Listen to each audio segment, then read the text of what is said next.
In this video, I'm going to show you how you can easily zoom in or zoom out photo grid on your iPhone 15, 15 Pro and 15 Pro Max on iOS 17.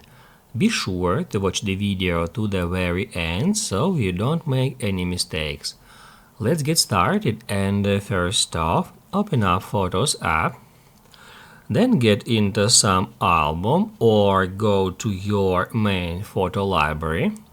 And then if you would like to zoom in or zoom out that photo grid, you can easily do so by tapping right here at three dots and then select zoom in or zoom out. Just tap on it to zoom in, and also in the same way you can zoom out our photos.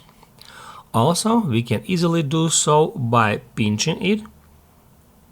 Just move your fingers in that way to zoom in, and then pinch it to zoom out. If this video helped you out, don't forget to hit the like button.